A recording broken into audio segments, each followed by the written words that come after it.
Hi friends, ఈ steps చూస్తూ అక్కడ కౌంటింగ్ చూస్తే మీకు అర్థమైపోయి ఉండాలి అసలు నేను ఎక్కడికి వెళ్ళాను అని.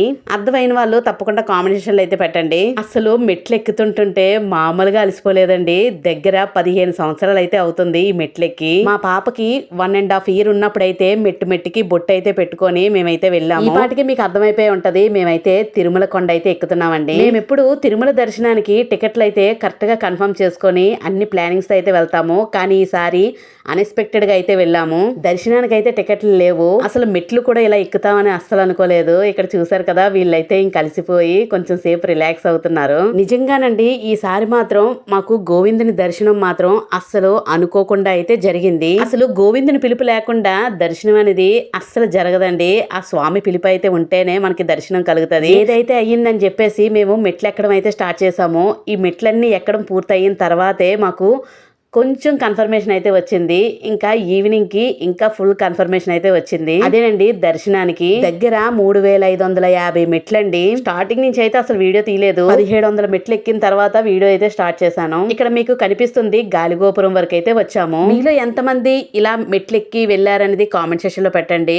మేమైతే ఇది రెండోసారి మధ్య మధ్యలో ఆగుతూ అలాగా నెమ్మదిగా అయితే రీచ్ అయ్యాము. ఇంకా ఆంజనేయ స్వామి గుడికి అయితే వచ్చేసాము. మేము ఈ మెట్లు ఎక్కింది March 24 అండి. ఆ రోజు మంగళవారం కదా, చాలా చక్కగా అయితే ఆంజనేయ స్వామి దర్శనం అయితే చేసుకున్నాము. ఈ మధ్య కాలంలోని తిరుమల వెళ్ళాలంటే కంపల్సరిగా దర్శనం టికెట్లు ఉంటేనే మనం వెళ్ళాలి. లేదు అంటే 24 hours అయితే పడుతుందండి దర్శనానికి. ఈ మెట్లు ఎక్కేటప్పుడు టోకెన్స్ అవి ఇచ్చేవారండి దర్శనానికి. ఇప్పుడు అవి కూడా లేవు. ఇక్కడ మా పిల్లలు ఆంజనేయ స్వామి దగ్గర దీపాలు అయితే వెలిగిస్తున్నారండి. అసలు హోప్స్ లేకుండా అయితే వెళ్ళామండి. ఎక్కడో ఒక చిన్న హోప్ అయితే ఉంచుకున్నాము. ఎలాగైనా స్వామి దయ ఉంటే కంపల్సరిగా దర్శనం అయితే కలుగుతాది అని చెప్పేసి అయితే వెళ్ళాము. ఇక్కడ వచ్చేసరికి మేము మళ్ళీ నడుచుకొని వెళ్తుంటుంటే అక్కడ దుప్పులు అయితే కనిపించాయండి. ముందు వీటిని జింకలు అయితే అనుకున్నాము, కానీ జింకల్లా లేవు కదా అనేసి అక్కడ అడిగితే దుప్పులు అన్నారు. ఏంటో మీకు తెలిస్తే కామెంట్ సెక్షన్ లో అయితే పెట్టండి. వాటికి బనానాలు అయ్యి పెడితే చక్కగా తినేస్తున్నాయి. మేము కంపల్సరిగా స్వామి దర్శనానికి అయితే వస్తూ ఉంటాము. కాకపోతే దగ్గర 3 years నుంచి అయితే రావడం అవ్వట్లేదండి. పిల్లల చదువుల వల్ల అస్సలు కుదరలేదండి. దానివల్ల మా హస్బెండ్ అయితే పరకామన్ సేవకు అయితే వెళ్తూ ఉండేవారు ప్రతి సంవత్సరం. ఇంకా ఏదైతే అయ్యింది దర్శనం ఎలాగైతే అయ్యింది, స్వామి దయ ఉంటది అని చెప్పేసి మేమైతే ఎలాగైనా స్టార్ట్ అయిపోయాము. ఇక్కడ వచ్చేసరికి ఇది అడవి ఉడత, చూసారా ఎంత ముద్దుగా ఉందో.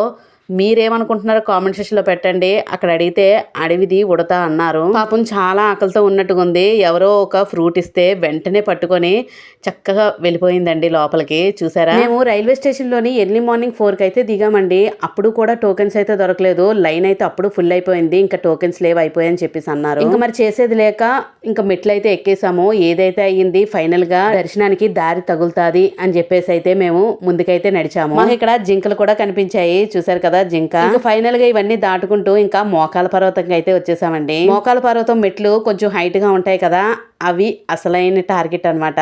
ఇంకా ఫైనల్ గా అవి ఎక్కేయగలిగితే ఇంకా తర్వాత ఒక 400 మెట్లు అయితే ఉంటాయి. ఇంకా వాటితోని మనం రీచ్ అయిపోతాము.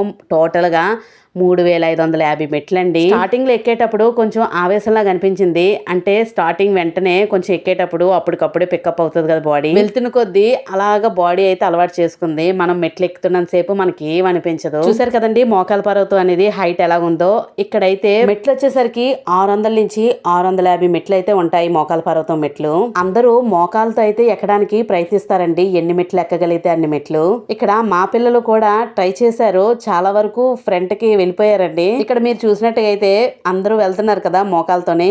మా పిల్లలు కూడా ప్రయత్నించారు. చాలా వరకు ముందుకైతే వెళ్ళి, మా బాబు అయితే కొంచెం స్టాప్ అయిపోయాడు. కొంచెం సగంలో కొంచెం ముందుకు వెళ్ళి, మా పాప మాత్రం కొంచెం చాలా వరకు లాస్ట్ ఎండింగ్ వరకు మాత్రం వెళ్ళింది. అయినా పెద్దవాళ్ళ కన్నా పిల్లల్లోని ఆ డెడికేషన్ అనేది చాలా ఎక్కువగా ఉంటది కదా. ఫైనల్ గా ఎక్కడం అయితే స్టార్ట్ చేశారు.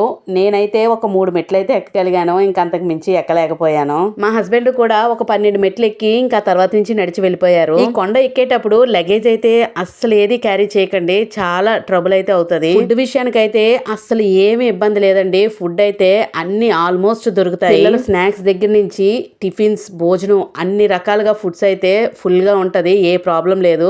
అసలు మీరు ఏది క్యారీ చేయొద్దు ఫుడ్ అనేది. ఇంకా వాటర్ విషయానికి వస్తే వాటర్ మాత్రం ఒక బాటిల్ అయితే క్యారీ చేసుకోండి. అక్కడైతే ప్లాస్టిక్ బాటిల్స్ అయితే వాటర్ అమ్మరు. గాజు సీసాలతో అయితే వాటర్ అమ్ముతారండి. ఈ వాటర్ కూడా ఎక్కడంటే అక్కడ డ్రింకింగ్ వాటర్ అయితే ఉంటది. వాటర్ కూడా మనం చక్కగా పట్టుకోవచ్చు బాటిల్ గాని పట్టుకెళ్ళిపోతే. ఇంకా ఫైనల్ గా అయితే కొండ అయితే ఎక్కేసాము. ఇంక ఇక్కడ రీచ్ అయిపోయాము. ఇక్కడ హారతి ఇచ్చేసి కొబ్బరికాయ కొట్టేసి ఇంక ముందుకు వెళ్ళిపోవడమే. అనుకుంటాం నిజంగానండి స్వామి దయ ఉంటే మెట్లనివి చాలా ఈజీగా ఎక్కేయచ్చు. స్టార్టింగ్ అమ్మో ఎక్కగలమా అనిపిస్తది. ఆ స్వామిని తలుచుకుంటూ మనం ముందుకు వెళ్ళిపోవడమే. చక్కగా అయితే ఎక్కేస్తాము. మేము ఎర్లీ మార్నింగ్ 6 కి అయితే స్టార్ట్ అయ్యాము. కరెక్ట్ గా 11:15 కి రీచ్ అయిపోయాము కొండపైకి. కొండ కింద లగేజ్ కౌంటర్ అయితే ఉంటదండి. ఆ లగేజ్ కౌంటర్ లోని మనం లగేజ్ పెట్టేస్తే మనం పైకి వచ్చేలోగా లగేజ్ అనేది పైకి వచ్చేస్తుంది.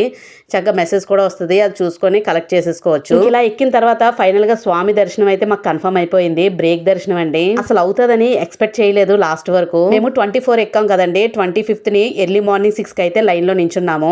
8 కల్లా దర్శనం అయిపోయింది. అంత స్వామి దయ. గోవిందా గోవిందా.